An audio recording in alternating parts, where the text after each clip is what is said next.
네, 부동산 여기 이슈 시작해 보겠습니다. 저희가 부동산 시장의 핫 이슈, 그때 가장 핫한 이슈 5개를 뽑아서 소개를 해드리고 있죠. 이번 주 5가지는 뭘까요? 궁금해지는데 먼저 5위 가보겠습니다. 이슈 5위입니다. 서울시 모아타운 대상지 21곳 선정 7월 추가 공모 라고 되어 있는데 어떤 얘기일까요? 구체적으로 살펴봐 드리죠. 서울시가 노후 저층 주거지의 새로운 정비 방식 모아타운의 대상지 21곳을 발표했습니다. 서울시는 전체 자치구 공모를 통해서 12개 자치구에서 최종 21곳이 선정됐다고 밝혔는데요. 시는 7월에도 추가 공모를 진행해서 모아주택 사업에 박차를 가하겠다, 이런 계획입니다. 구독자 여러분들께서도 저희 그동안에 모아타운 얘기할 때마다 참 뜨거운 관심을 보여주고 계시는데, 구체적으로 요 얘기, 오세훈표 첫 모아타운 대상지 자치구별 현황 통해서 어디가 선정됐는지 한번 볼까요? 예, 이게 30곳이 신청을 해서 21곳 지정됐으니까 상당히 많이 그렇죠. 지정됐죠. 서울시의 어떤 강한 의지가 느껴진다, 저는 그렇게 보여지거든요. 네. 그래서 강북구에 하나, 도봉구에 2개, 노원구에 하나, 이렇게 중랑구에 4개, 중랑구가 4개나 됐어요. 영천구 2, 구로 2, 송파 2. 그래서 전부 다 이렇게 지정은 이렇게 돼 있어요, 지금. 그래서 네. 대부분 보면은 조금 낡은 동네들이 많이 이렇게 지정이 된 것 같고, 그리고 이제 면적이 일정 규모 이상이 되어야 되기 때문에 면적에서 좀, 큰 데도 있고요. 상당히 좀 다양하게 이번에 된 것 같아요. 그래서 네. 이게 이제 스타트가 돼서 모아타운이 좀 더 이제 활성화되는데, 일단 첫 걸음을 띄었다, 이렇게 보여집니다. 일단 굉장히 서울시의 의지가 좀 돋보이는 부분이다. 이 모아주택에 대한 개발에 대한 주택 공급에 대한 이런 말씀해 주셨고, 그러면 이게 실제로 어느 정도 주택이 공급이 되는 거예요? 이게 지금 주택 공급은 전체적으로 한 17,000호 정도? 그리고 추가적으로 더 지정을 한다고 하는데, 그건 두고 봐야 될 것 같고요. 근데 이제 어쨌든 서울시에서 좀 강하게 추진하고 있는 게 이 모아타운, 이 모아주택이라는 것은 한마디로 좀 빨리 갈 수 있다는 거잖아요. 네. 그러다 보니까 서울시 조금 힘을 강하게 좀 쏟아서 뭔가 빨리 진행을 하려는 의지가 강하게 지금 피력이 되고 있는 게 아닌가 싶습니다. 아시는 분들은 아시겠지만 이게 이번으로 끝나는 게 아니잖아요. 이 모아주택 그렇죠. 후보지 선정이, 대상지 선정이. 그렇지 않아요? 그렇죠. 네. 이게 그래서 매년 20곳 이상 지정을 한다고 하거든요. 네. 그래서 본래는 5년 동안에 100곳, 5년 동안 현 정부 내에서 한 100곳을 지정하겠다. 100곳이면 어마어마한 거거든요, 사실. 그러면은 매년 이제 지정이 될 곳이니까, 사실 지금 문의가 많이 오는데, 네. 문의가 많이 오는 것 중에 하나가 뭐냐면요. 네. 지정된 데를 어떻게 들어가 볼까?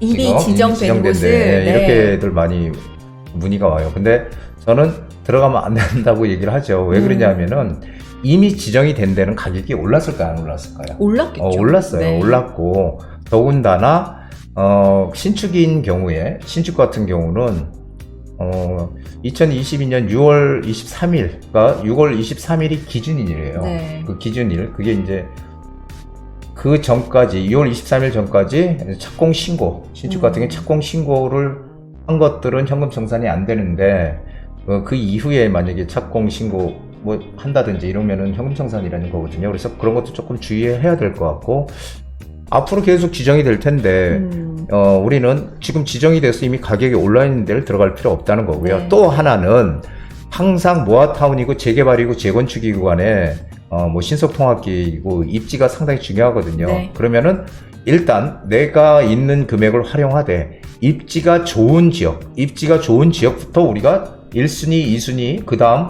2순위, 3순위 이렇게 가야지, 무조건 됐다고 해서 입지를 보지 않고 가는 거는, 그거는 상당히 좀 문제가 있다, 이렇게 좀 보여집니다. 네. 왜냐하면 가격이라는 것은 네. 항상 그 지역의 집값에 비례하거든요. 그러니까 만약에 우리 옆집에 아파트가 대단지 한 1000세대가 있는데, 그 1000세대가 20억이가 지금. 그럼 우리도 여기가 개발이 되면 그거보다 더 비쌀 수 있겠네, 이렇게 생각할 수 있잖아요. 네. 왜 그러냐면은 거기가 20억이니까 우린 새 집이 되니까 네. 나중에 더 비싸게 있죠, 당연히. 신축이니까 몇 년 후에. 자, 그렇기 때문에 그 지역이 결정하는 가격, 그 지역의 입지 가치. 도널드 트럼프 미국 전 대통령이 그랬잖아요.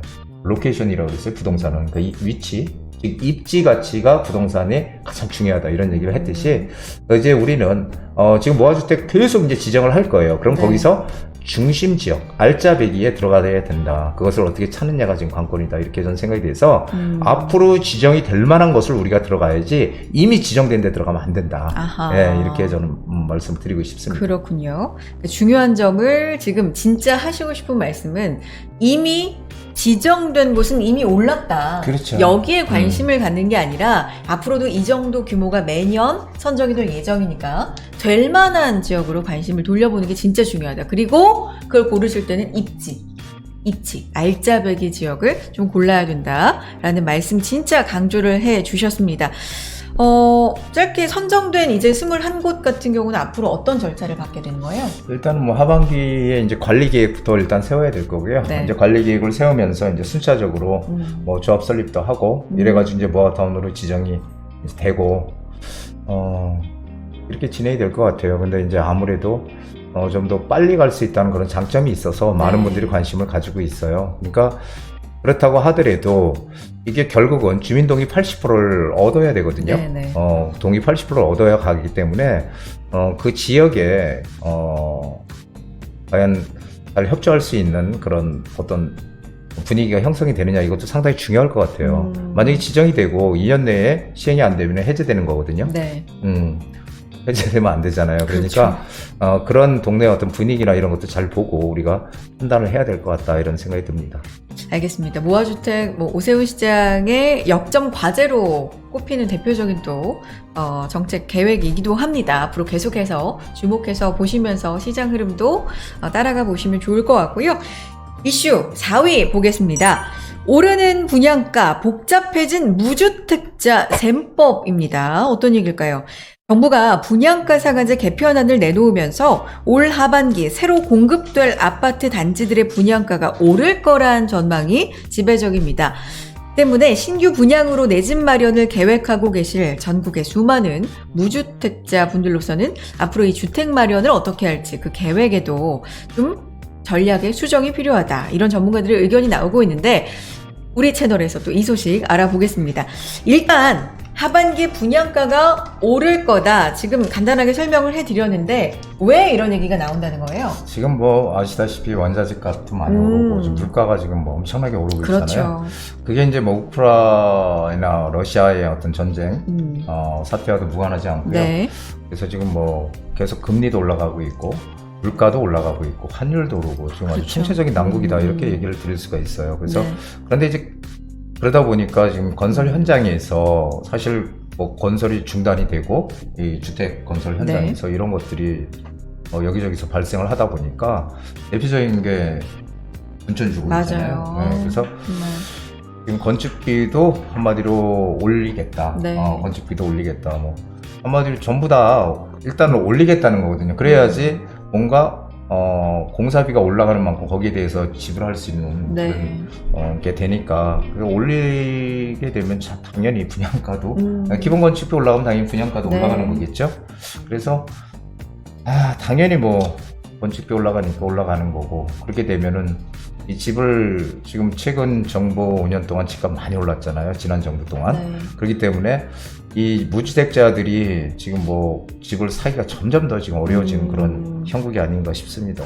그럼 어쨌든 뭐 원자재도 오르고 여러 공사 현장이 중단되는 일들도 지금 심심치 않게 일어나고 있고 여러 가지 경제 상황상 분양가가 오를 것 같다. 오르는 건 어떻게 보면 자연스러운 흐름이다. 그렇죠. 라는 말씀이신데 이게 올 가을 분양되는 그 분부터 당장 시장에 반영이 되는 건지 뭐 인상률, 인상액은 그럼 또 어느 정도나 오르는 건지 물가 상승을 그대로 받는 건지 여러 가지 궁금해요. 이르면 뭐 9월 달부터 이르면 9월부터 뭐 시행을 한다고 하고요. 네. 그리고 분양가는 뭐 1.5%에서 최대 4%까지 이렇게 올린다고 해요.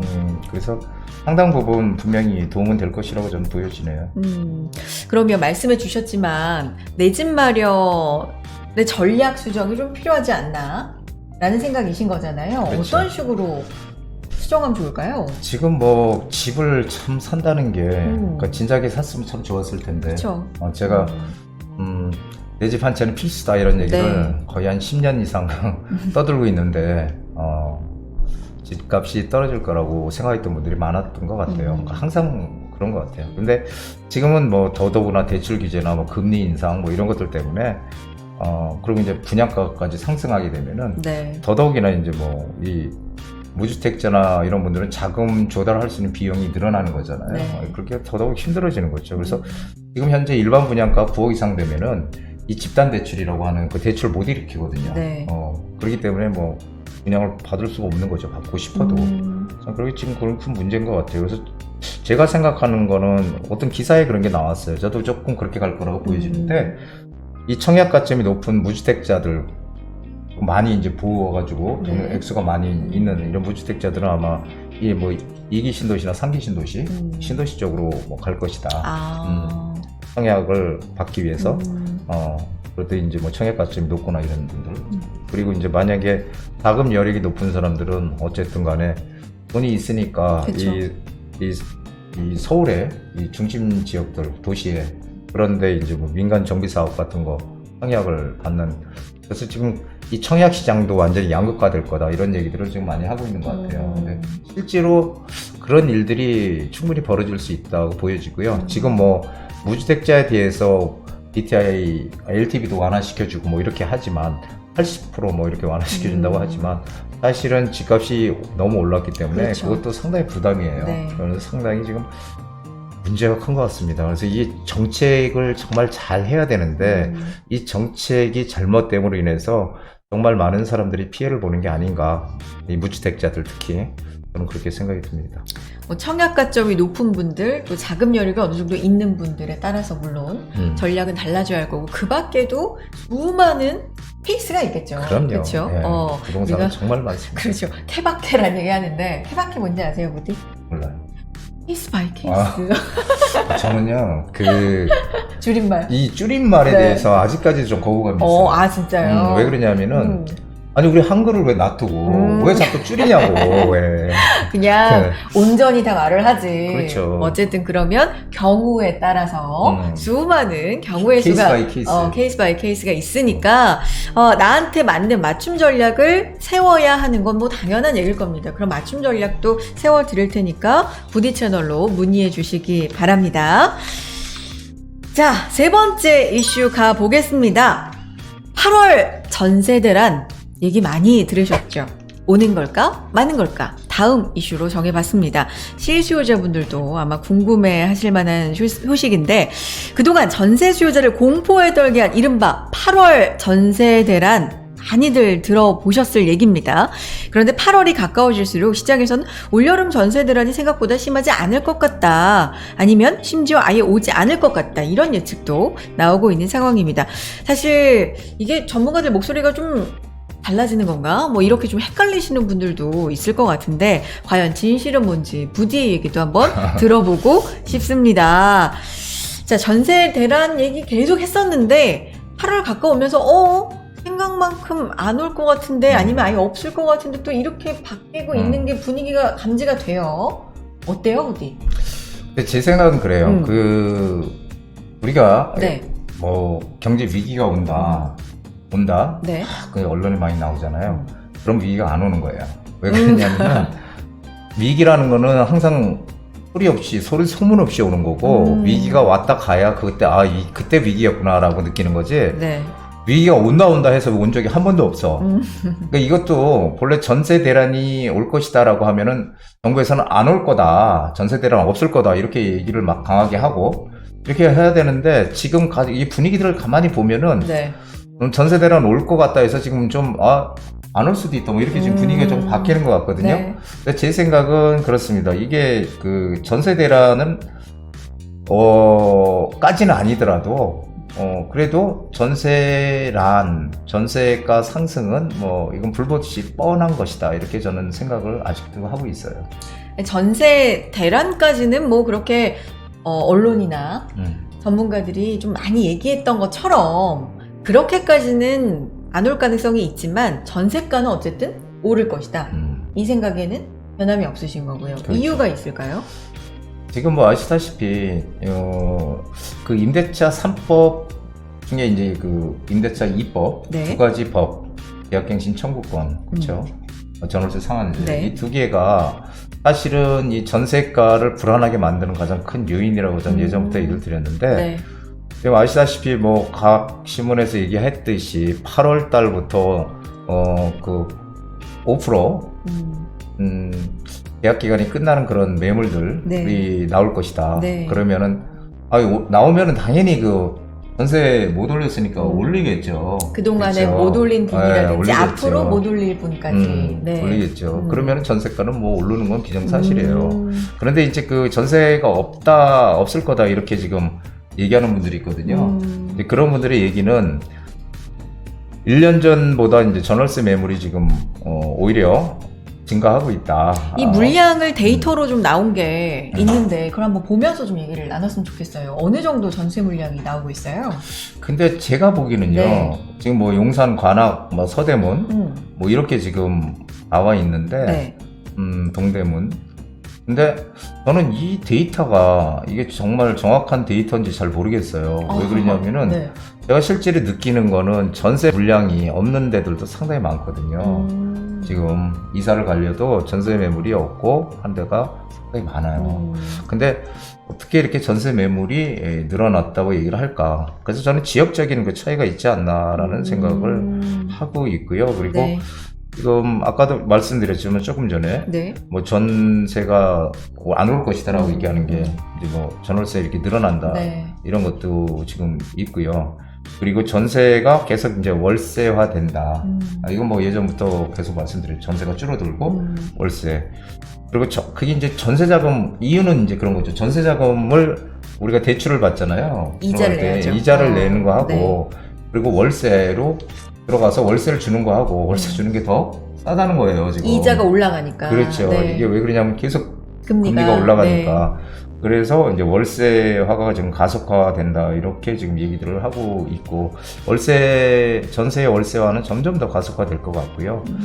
그렇다고 하더라도 네. 전세가 없어질 것 같지는 않습니다. 전세가 오히려 더 귀해지지 않을까요? 저는 그렇게 생각합니다. 물론 지역에 따라서 뭐 갭 투자를 많이 했거나 했던 지역들 이런 지역들은 물량들이 많이 나올 수 있겠지만은 역시 그렇지 않은 지역들은 사실 가격이 전세 매물이 뭐 많이 나올 것 같지는 않아요. 그래서 이건 좀 지역적인 걸 좀 봐야 될 것 같아요.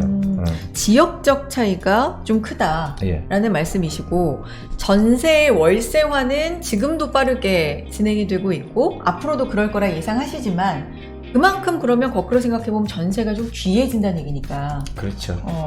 그런 쪽으로. 예, 네. 그래서 지금 뭐 공급 물량도 어차피 그 매매에 대한 공급 물량도 상당히 작죠. 저는 지금 이제 문제가 뭐냐면은 거래 절벽이라는 거죠. 지금 거래가 안 된다는 거예요. 네. 이런 대출 때문에 거래가 지금 상당히 안 되고 있다.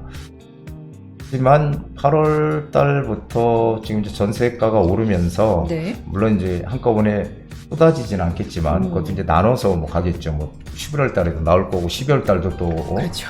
갱신이 될 거고 네. 나오겠지만 전세가는 뭐 올라가는 건 기정사실이다. 하지만 우리가 예상하는 그런 대란 언론에서 얘기하는 거 뭐 전세 대란까지는 가지 않을 것 같아요.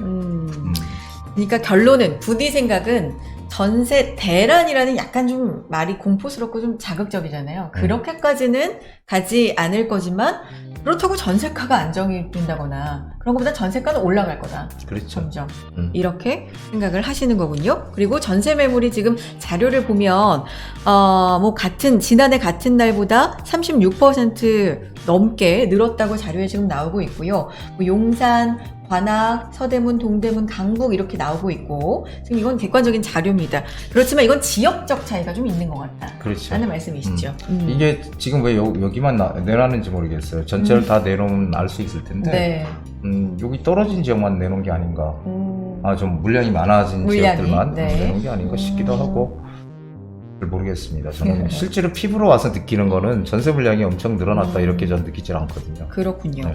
우리는 그렇게 생각을 하시고 어쨌든 전세 대란, 뭐 전세가 이런 게 집값에도 굉장한 영향을 미치죠. 당연히. 그래서 저희도 관련 소식 꾸준하게 살펴보도록 하겠습니다. 저희 채널 꾸준하게 또 구독해 주시면서 함께 해 주시길 바랄게요. 다음 이슈로 넘어가 봅니다. 이 뉴스를 전해드리면서 씁쓸합니다. 생애 첫 대출 6억 다 받아도 서울에는 살 집이 없다라는 이슈 살펴보겠습니다. 서울 지역의 아파트 매물을 조사를 해봤는데요. 7억 5천 이하의 20평형대 매물은요 8.9%였고요. 그마저도 강남 3구에는 1%도 채 안 됐습니다.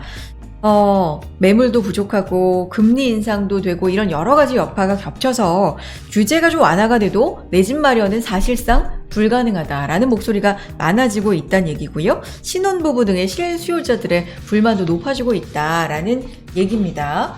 이 소식 어떻게 보십니까, 부디는? 그러니까 이게 참 문제예요. 조금 전에도 얘기 드렸듯이 네. 이 집을 구입하려는 사람들이 대출 뭐 80% 해주면 뭐합니까? 집이. 그것도 이자도 또 많이 나올 거 아니에요. 네. 이자도 한 250만 원 이상 나올 거예요.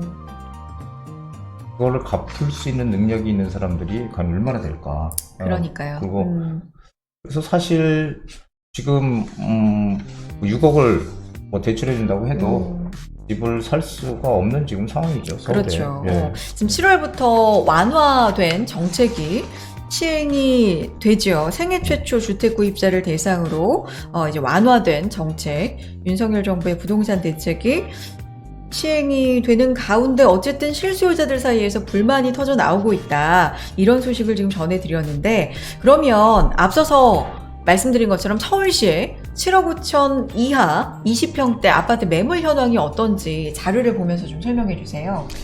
네, 지금 매물들 뭐 지금 이렇게 나와 웃음이 있는데, 나오시네. 네. 근데 과연 네. 우리가 보통 이 젊은 세대고 뭐 하여간 뭐 기성 연세가 좀 드신 분들이거나 아파트를 살기로 하잖아요. 어쨌든 네. 아파트 들어가는 게 목적인데 20평형대가 이런 30평대는 아예 엄두도 못 낸다는 얘기거든요. 그러니까 지금 이렇게 보면은 뭐 용산구에 4개, 성동구 6, 성동구 6, 광진구, 이 중심 지역들을 보면은 뭐 서초, 강남, 송파가 39개로 많은데 더 많은 게 아니죠. 그리고 입지가 또 역세권에 딱 붙어 있거나 분명히 그런 것도 아닐 거예요. 네. 이렇게 되니까 상당히 좀 이거 어떻게 할까 좀 난감한 것 같아요. 근데 제가 이렇게 최초에 집을 구입하려는 분한테 제가 조언을 한 가지 드린다면 좋아요.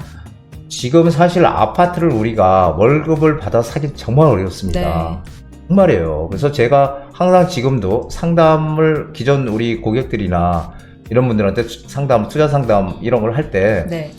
재개발 시장을 뭐 투자를 해서 거기 그 빌라나 이런 것들을 사서 자식한테, 자녀한테 줘라. 증여를 해주든지 줘라.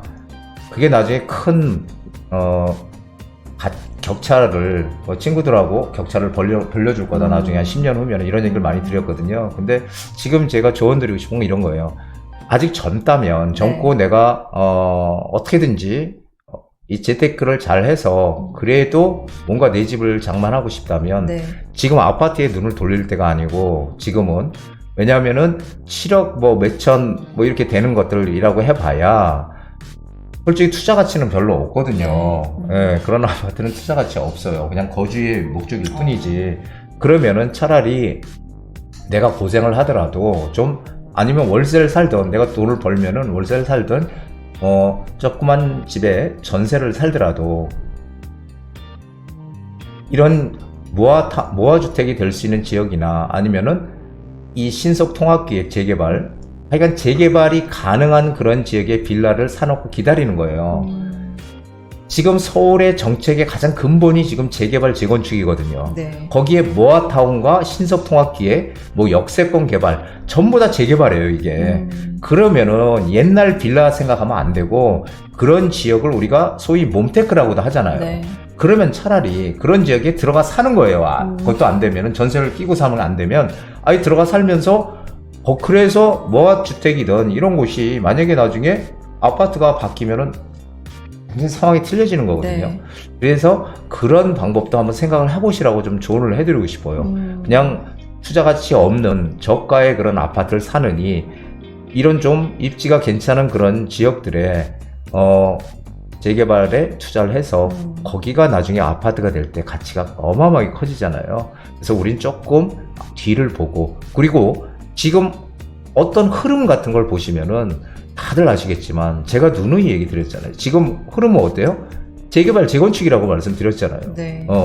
그러니까 그런 쪽에 우리는 몸을 담고 있어야 돼요. 어떻게든 자리를 잡고 있어야 되거든요. 그래서 그런 분들 좀 마음을 좀 강하게 먹고 무조건 아파트 투자 가치가 별로 없는 그런 소형 아파트를 찾을 게 아니고, 지금 내가 조금 힘들더라도 그렇게 개발할 수 있는 그런 지역들 빌라를 사놓으면 그것이 나중에 나의 커다란 자산이 될 것이다. 이렇게 좀 조언을 드리고 싶습니다. 물론 규제가 완화된다고 해서 LTV 80%까지 완화된다고 해서 7억 5천만 원 한도로 매물을 20평대 뭐 살펴보고 왜 이렇게 없지 좀 뭐 그렇게 생각을 하실 수 있지만, 좀 방향을 다르게 보자. 꼭 아파트만 있는 게 아니라 조금 그렇죠. 더 미래 가치를 볼 수 있는 그런 방법이 있다라는 말씀이시고, 대세를 좀 거스르지 말자라는 말씀을 해주셨습니다.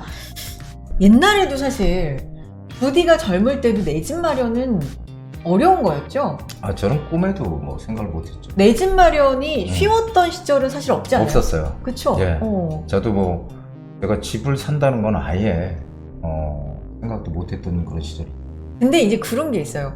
그래도 지금에 와서 예전을 생각해보면 그때가 좀 더 쉽지 않았나라는 생각이 들기도 하고, 모르겠어요. 저는 사실 제가 다른 일을 하다가 네. 지금 이제 부동산 쪽에 정말 최악의 상황에서 들어왔거든요. 저는 그래서 좀 어렵게 부동산을 시작을 했어요. 근데 그때 제가 정말 진짜리 원했던 게 한 달에 100만 원만 벌었으면 좋겠다라고 생각한 적이 있었어요.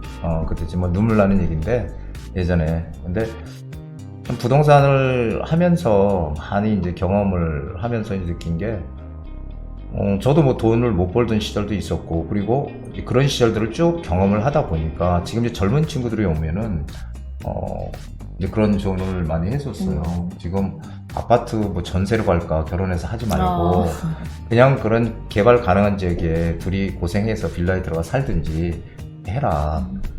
그러면은 다 맞습니다. 이렇게 하고 가시죠, 젊은 분들이. 근데 나중에 보면 전부 다 아파트 전세로 들어갔어요. 그래서 왜 그런가 했더니 결국은 와이프 될 사람이 반대해서 그리고 처갓집에서 반대, 깨끗한데 왜 그런 데 가서 사냐. 저는 그런 거 보고 상당히 좀 안타까웠어요. 안타까웠고, 저처럼 부동산 정말 문외한이었던 그런 사람도 열심히 저지간 노력을 해서 하다 보니까 지금까지 왔거든요. 그래서 여러분도, 우리 젊은 분들 특히 그런 분들도 절대 뭐 좌절할 필요 없습니다. 항상 어려웠어요. 이렇게 투자할 때 쉽지 않았거든요. 그리고 항상 돈이 없었고 똑같아요. 근데 그것을 어떻게 우리가 조금 이겨나가느냐, 이것도 중요합니다. 그리고 내가 돈이 있든 없든 관심을 항상 가지고 있어야 내가 평생 가난하게 산다는 보장은 없어요. 또 어느 순간에 돈이 그렇죠. 생길 수 있어요. 네. 사람 일이라는 건 정말 모릅니다. 그래서 그럴 때 선택할 수 있는 그런 안목이 있어야 된다는 거예요. 내가 지금 이런 흐름이니까 어느 쪽으로 가야 되겠구나.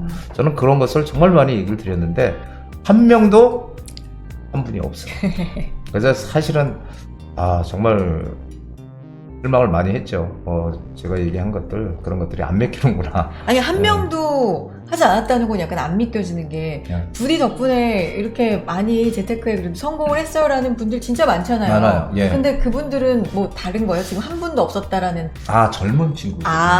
젊은 친구들. 젊은 신혼부부거나 아니면 이제 결혼을 앞둔 그런 젊은 친구들은 안 하더라고요. 잘 선택을 못해. 한 명도, 제 말대로 한 명도 없어요. 그러면 다 이제 부디 너무 감사합니다, 이제 이런 인사 전해오시고 하는 분들은 조금 더 연배가 있으신 분들이었나 봐요. 그렇죠. 신혼부부는 아니고 다들 이제 뭐 40대에서 한 50대 중반 뭐 이렇게 되는 분들. 그리고 이번 주에도 오셨었거든요. 근데 저는 이제 상담을 안 하고 있었는데 저를 이제 보고 가겠다고 그래서, 그랬더니 그분이 이제 방송을 하도 봐가지고 제가 살았는 데를 다 샀대요. 뭐 자영 4동도 사고 원효로 일가도 투자하고. 그래서 많이 버셨죠? 많이 벌었대요. 근데 아무것도 안 사왔어요. 중요한 거는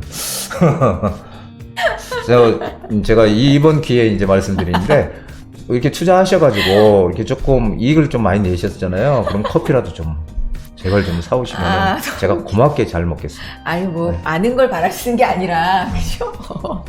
커피 한 잔 뭐 정으로 네 그럼 너무 좋겠다라는 말씀을 해주신 건데 왜 이렇게 웃기죠? 어쨌든 알겠습니다. 그래서 어쨌든 신혼부부들 조금 젊은 층 중에서도 이렇게 나중에 부디 너무 감사해요 그렇게 말씀대로 했더니 너무 좋았어요 라는 케이스가 좀 나왔으면 좋겠다 라는 바람이신 거고요. 네 알겠습니다. 자, 대망의 1위 이슈 볼까요? 다음 이슈 살펴보겠습니다. 정부 부동산 규제 지역 해제 나선다. 오늘의 1위로 꼽아봤습니다. 정부의 부동산 규제 지역 해제 관련 소식인데 아마 이 방송 보실 때쯤이면 아마 발표가 됐을 것도 같은데 국토부가요. 새 정부의 첫 번째 주거정책 심의위를 열고 규제 지역 해제 여부를 검토하기로 했다는 얘기입니다.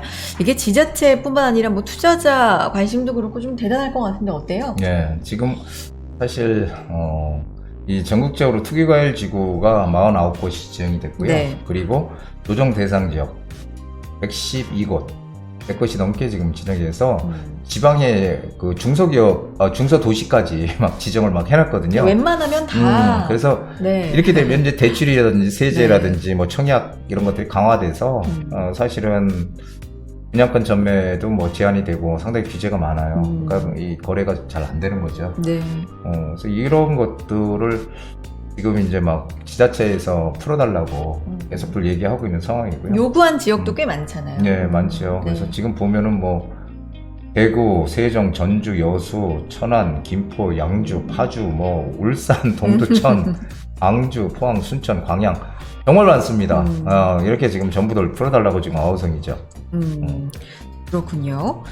자, 여기는 이렇게 풀어달라고 아우성이다. 그러면 어쨌든 좀 공통점이랄까? 특징이 있겠죠. 당연히 이제 뭐 공급이 많은 지역들이고요. 그리고 공급이 많다는 의미는 미분양이 많이 늘어나는 지역이다. 지금 네, 그런 것이죠. 그래서 이런 미분양이 많이 늘어나면 어떻게 됩니까? 집값이 오를 수가 없잖아요. 그렇죠. 집값이 공급이 많고 뭐 미분양이 2억이 많은데. 떨어지고 네. 대구 같은 경우 지금 상당히 지금 문제가 많습니다. 그래서 이런 것들이 이제 좀 공통점이라고 보여져요. 부동산 시장에 그런 얘기 있잖아요. 공급 이기는 장사 없다. 그럼요. 그렇죠. 공급 항상 이기는 장사 없지. 오를 때도 내릴 때도 보면은 공급이 정말 주된 이슈인 것 같다는 부동산 생각이 수요 듭니다. 공급인 것 같아요. 그렇죠. 경제니까 기본이니까요. 그렇죠. 그러면 해제 지역들 앞으로 어떤 변화가 예상될까요? 이 지역들이 뭐 수도권 같은 경우는 사실은 지금 뭐 여기 제가 말씀드렸지만은 네. 뭐 김포 뭐 그다음에 뭐 동두천 이런 데부터 해서 양주, 파주 뭐 이렇게 수도권이잖아요. 근데 이 수도권은 아무래도 수도권 서울 경기인데 이런 수도권은 조금 그 풍선 효과나 이런 것들이 생길 가능성이 크다. 왜냐하면은 지금 막 거래가 안 되는데 풀어져 버리면 그쪽으로 막 쏠려갈 수 있잖아요. 근데 지방시장 같은 경우는 좀 풀어줘도 지방은 워낙 지금 많이 공급도 많고 좀 침체 상황이니까 예전에도 규제가 이렇게 전부 묶이잖아요. 그러면은 순서가 지방 풀고요. 지방 풀고 광역시까지 푼 다음에 경기도 풀고 그다음에 서울 풀고 서울에서 강남 3구를 마지막으로 풀었어요. 항상. 이번에도 아마 그렇게 될 것 같아요. 그래서 이 가장 지금 심각하다고 하는 대구나 세종시 대구는 지금 난리거든요, 사실. 그래서 대구, 세종시 같은 데는 풀어줘야 될 것 같이 보여져요, 저도. 너무 지금 뭐 가격도 많이 떨어지고 공급도 너무 많고 계속적인 공급이 지금 들어오고 있기 때문에. 네. 그래서 그런 지역들은 좀 풀어줘야 될 것 같고요. 그리고 지방시장 위주로 조금 풀어주지 않을까. 그리고 이 수도권은 좀 풀어주기가 어렵지 않을까. 지방시장을 좀 보면서 아마 좀 성을 봐가면서 뭔가 또 완화시킬 지역들을 좀 나중에 생각하지 않을까 싶어요. 저희 녹화일이 이제 28일인데 곧 발표가 될 겁니다. 실제로 이제 요구하는 지역들은 지금도 알 수 있지만 어느 지역들이 실제 이제 주거정책 심의위에서 규제 지역 해제 확정을 지을지 뭐 이런 점들은 계속해서 좀 이슈가 정말 크게 될 것 같고요. 뉴스 통해서 살펴보셔야 될 것 같고 저희도 다시 한번 얘기 드리는 기회 있을 것 같습니다. 계속해서 부동산 뉴스를 지금 보면은 이제 관망이라고들 하는데 그래도 뉴스를 열심히 봐야 되는 것들은 진짜 많은 것 같아요. 부동산은 항상 관심을 가져야 돼요. 네. 내가 지금 뭐 돈이 없으니까 아유 무슨 부동산이야 이렇게 얘기하는 분들이 있는데 제가 그랬었거든요. 돈이 한 푼도 없으니까 아예 관심이 없었어요. 근데 나랑은 먼 얘기. 네. 나랑은 전혀 뭐 저는 계약서라고 본 적이 없는 네. 사람이니까 계약서 본 적 없었어요. 그래서 언제까지 몇 살 때까지 그러셨는데? 부동산 하기 전까지 그랬죠. 그럼 저는 꽤, 부동산 하기 전까지도 네. 부동산이 뭔지도 몰랐고요. 그래서 전 계약서도 모르던 사람이 지금 이렇게 부동산을 하고 있습니다. 근데 제가 그 후배들한테 항상 하는 얘기가 이쪽에 일하는 후배들한테 하는 얘기가 그거예요. 내가 관심이 없고 정말 그렇게 되면은 내가 어느 순간에 돈이 생겼다. 그러면은 이걸 어떻게 뭘 해야 될지 몰라요. 네. 제가 그랬거든요. 제가 돈 없다가 나중에 저희 어머니가 한 1억 8천 정도를 저한테 이렇게 그때 어마어마하게 큰 돈이었어요. 이거 가지고 뭐 장사를 하든 뭘 좀 해봐라. 딱 그랬는데 딱 생각나는 게 있었어요. 라이브 카페나 해볼까. 노래 좋아하시고. 그래서 라이브 카페 했으면 저는 망한 거예요. 안 했길 망정이지. 아니 뭐 그래서, 잘하셨을 수도 있죠. 아니 제가 망했을 보기에는 것 같아요. 10점 팔고 망했을 거예요. 그래서 어쨌든 관심을 갖고 있어야 방향성을 알아야 내가 돈이 생겼을 때 그래 저 사람 말이 맞네. 네. 저쪽으로 투자해야 되겠네. 이렇게 판단이 되는 거거든요. 그래서 항상 저희 채널을 봐주시고 관심을 가져주십시오. 네, 재테크를 통해서 이제 종잣돈, 시드머니를 마련해서 그렇게 생겨도 모르면 그때 가서 부동산에 대해서 좀 멀리 느꼈다. 그러면은 뛰어들기 어려울 수 있으니까 그럼요. 항상 뉴스에 대해서는 좀 관심을 가져주시는 게 좋을 것 같고요. 부동산에 이미 관심이 있으신 분들 또 새롭게 진입하시는 분들 항상 저희 채널과 함께 해주시기 바랍니다. 자, 궁금하신 사항 그리고 개인적인 상담을 받고 싶다. 전화 주시고 문자 남겨주시고요. 이메일도 보내주시면 되겠습니다. 부디의 부동산 고민 타파로 이어가 보겠습니다.